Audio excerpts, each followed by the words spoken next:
Let us ask you a question. How many photos of the Earth have you seen? By photos of the Earth, we aren't talking about photos taken from the upper atmosphere, or the International Space Station. We mean, photos taken from space or some other planet. For most people, the answer would be 1 or 2. One of those photos will probably be the famous Blue Marble, which was shot by Apollo 17 astronauts in 1972. However, the popular Blue Marble is just one of the few breathtaking photos of the Earth out there. We have 10 more here, the majority of which you've never seen before. Number 10. Photo of the Earth from Saturn. On the 19th of July 2019, NASA's Cassini space probe shot a breathtaking photo of Earth from Saturn. The photo shows part of Saturn, and its rings up close with the Earth appearing as a small dot in the distance. The Moon is beside the Earth, but is barely visible. NASA named the photo, "The Day the Earth Smiled." The Day the Earth Smiled is considered one of the best photos of Earth. It turned out perfect, because Saturn blocked the Sun, which would have cast shadows on Cassini's field of view, and destroyed what would have been a perfect shot. Despite its popularity, this photo is just one of the many photos Cassini shot from Saturn. In 2006, Cassini captured a photo of the Earth with parts of Saturn's rings in the foreground. That photo is called the Blue Orb. It's cool too, but not as cool as this one. Number 9. Farthest photo of Earth from space. What's the farthest photo ever taken of planet Earth? That's the pale blue dot, which was shot by NASA's Voyager 1 space probe, on the 14th of February 1990. The photo shows the Earth as a very tiny dot in the upper half of a ray of sunlight, that runs from the top to the bottom of the photo. Voyager 1 was 3.7 billion miles away from Earth, at the time it shot that photo. That's beyond the orbit of every planet in our solar system, including Pluto. To put that into perspective, the photo arrived Earth on the 1st of May 1990, 2.5 months after it was shot. The pale blue dot is one of 60 photographs Voyager 1 shot around the same time. The probe also took photos of Venus, Jupiter, Uranus, and Neptune. It didn't take a photo of Mercury, because the light emitted by the planet was overwhelmed by the brighter light from the Sun. Mars was blocked by sunlight, and Pluto was too small, dark and distant to be captured. Talking about Voyager 1, the space probe is now in an area called interstellar space. That's the region where our Sun's gravitational pull is almost non-existent. In one sentence, Voyager 1 is no longer in our solar system. We shouldn't expect any more photos from it, either, since it turned its cameras off right after taking those photos. Number 8. Photo of the Earth rising from the Moon. On Christmas Eve 1968, the 3-man crew of Apollo 8 became the first humans to travel to the Moon. They did not land on the Moon but only orbited round it before returning to Earth. However, their flight would have a lasting effect, particularly on the founding of environmental activism. Environmentalism wasn't really a thing until Apollo 8 crewman astronaut William Anders shot a colored photograph of the Earth rising from the Moon. The upper half of the Earth was bright blue, while the lower half was pitch black, as if it were non-existent. The dry, sun-baked surface of the Moon is visible in the foreground. That photo was named Earthrise, even though it isn't the first photo of the Earth rising from the Moon. That honor belongs to a similar photo shot 2 years earlier. The photographer wasn't a human, but the Lunar Orbiter 1, a space probe NASA deployed to study the Moon. The 1966 Earthrise photo looks like Anders' Earthrise, except that it was grainy and shot in black and white. Little wonder, it didn't have the same effect as Anders' clearer and colored photo. On the 13th of November 2008, NASA released a high-resolution photo it created from the 1966 Earthrise. The updated photo looks better, even though it still lacks color. Number 7. Photo of a crescent-like Earth. We all know what comets look like when viewed from Earth. Now, let's turn that scenario around a bit. What does the Earth look like when viewed from a comet? We don't really have an answer to that, but we have an idea. The Earth may look like a crescent. The beautiful photo you see up there was shot by the European Space Agency's ESA Rosetta space probe in 2009. It isn't an edited photo of the Moon or some Earth-like planet.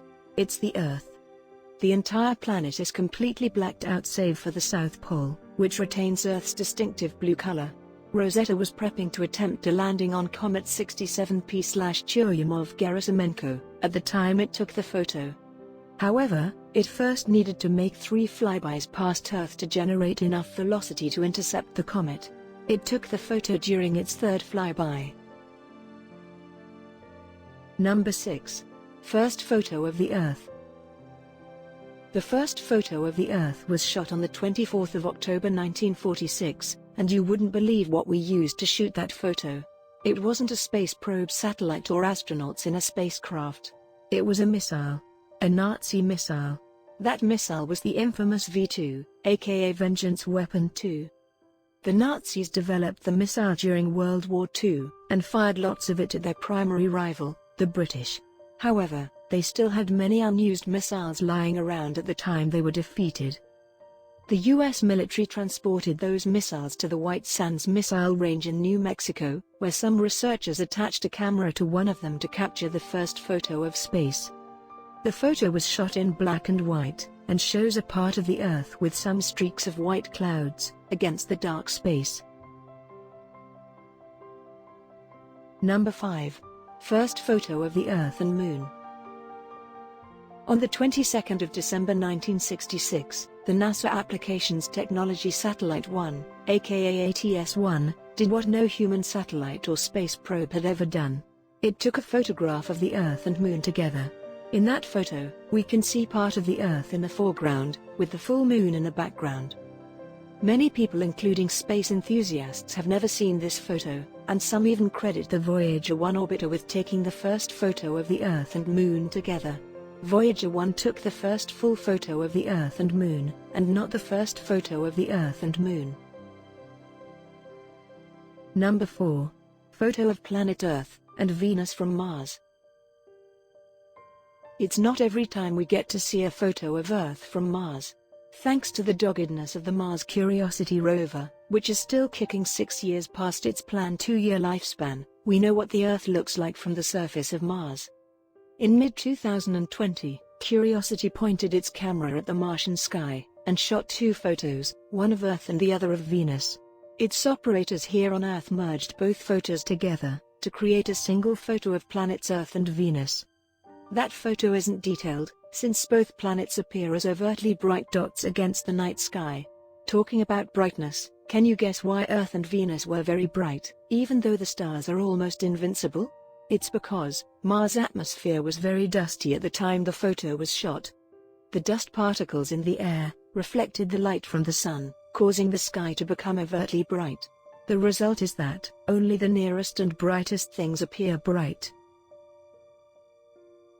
Number 3. Photo of the Earth and Moon from Mercury. On the 19th of July 2013, NASA's Messenger space probe shot a photo of the Earth and Moon from Mercury. As you can see in the photo, the Earth and Moon are so bright, it's almost impossible to tell them apart. This has a lot to do with the mission of the space probe. NASA sent Messenger to Mercury to find small satellites that may be orbiting the planet. Considering the small size of the objects it was searching for, the probe needs to aim its cameras at the target area for some time before taking a photo. Photographers call this overexposure, and the idea is to allow the cameras capture as much light as possible from an object. That's the only way the cameras can detect small elusive objects that would have remained unseen. The Earth and the Moon would have been no larger than a pixel if the probe had shot the photo right after aiming its camera. Number 2. First full photo of the Earth. Taking a full close-up photo of the Earth from space is challenging for 2 reasons. The first is that the photographer needs to be far enough to capture the planet in full but close enough to capture all its details. The photographer also needs to select the perfect time, when the sun will not cast shadows on the Earth. If we asked most people if they knew the first full picture of the Earth, they would have mentioned the Blue Marble, which was shot by Apollo 17 astronauts, traveling to the Moon in 1972. Anyone who calls the Blue Marble the first full photo of the Earth is wrong. It is actually the second. The first was shot by NASA's ATS-3 experimental weather and communications satellite, in November 1967. It's unclear why the 1967 blue marble is not as popular as the one that came after it.